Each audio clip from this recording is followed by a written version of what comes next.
नमस्कार, आप देख रहे हैं विकास नामा न्यूज। आपके साथ मैं हूं राशि। आइए खबरों की शुरुआत करेंगे। केंद्रीय मंत्री ज्योतिरादित्य सिंधिया ने G20 सम्मेलन की सफलता को लेकर कहा कि प्रधानमंत्री नरेंद्र मोदी की अध्यक्षता में इस बार दिल्ली डिक्लेरेशन सर्वसम्मति पास होना अपने आप में गौरव की बात है। विश्व के अधिकांश नेताओं ने जलवायु परिवर्तन हो अथवा मिलेनियम डेवलपमेंट गोल्स हो, हर विषय पर सर्वसम्मति से अपनी सहमति दी है। उन्होंने कहा कि अफ्रीकन यूनियन भी इस बार G20 में नए सदस्य के रूप में शामिल हुआ है। उन्होंने कहा कि पिछले 3-4 दिनों से विभिन्न नेताओं के साथ हुई बैठक में दिल्ली डिक्लेरेशन पर सहमति मिलना एक कीर्तिमान है। इस दिल्ली डिक्लेरेशन को सभी देशों ने स्वीकार किया है। उन्होंने इस अभूतपूर्व सफलता बताते हुए कहा कि कांग्रेस कुछ भी आरोप लगाए, लेकिन वह अपनी आदतों में बदलाव नहीं करना चाहती।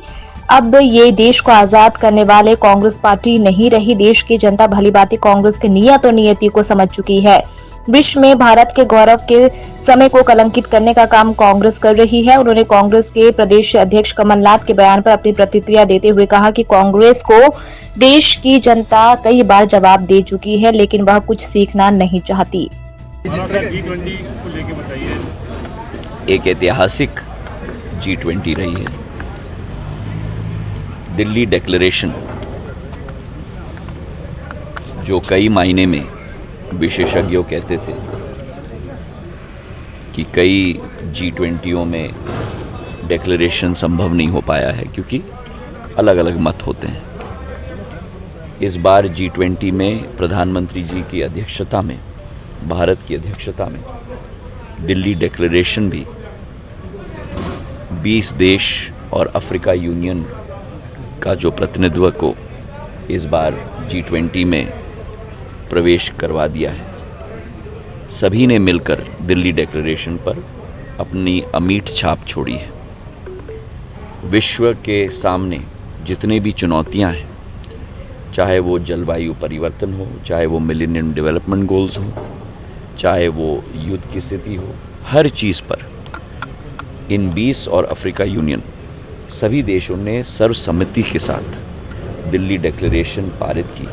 ये एक अभूतपूर्व सफलता भारत की अध्यक्षता में संभव हो पाई है। पिछले 3-4 दिनों से हमारे सभी देशों के शेरपा एक साथ मिलकर विचार विमर्श, चर्चा, एक ऐसे मसौदे को तैयार करने में व्यस्त थे जो सर्वसम्मति से पारित हो, और आज ये एक इतिहास भारत में बन चुकी है कि दिल्ली डिक्लेरेशन अब G20 के पूर्ण इतिहास में सम्मिलित हो चुकी है। इसके लिए हम प्रधानमंत्री जी को बहुत बहुत धन्यवाद और शुभकामनाएं देना चाहते हैं, और उनकी अध्यक्षता में, भारत की अध्यक्षता में ये संभव हो पाया, ये बहुत बड़ी कीर्तिमान है भारत के लिए।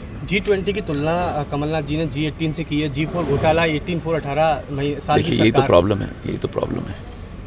आप देखो कांग्रेस की मानसिकता, ये देश बनाने वाली पार्टी नहीं रही, ये देश को कलंकित करने वाली पार्टी बन गई है। जब देश का गौरव का समय हो, जब नया एक कीर्तिमान स्थापित किया जा रहा हो, तब इनका काम है केवल अपना लकीर लंबा नहीं खींचना और दूसरों की लकीर को काटना। देश की जनता अब इन्हें भली भांति जानती है और पूर्ण रूप से इन्हें एक बार नहीं, 2 बार नहीं, बार बार इनको जवाब दे चुकी है। पर क्या करें, कुछ लोग ऐसे होते हैं जो कभी सीखना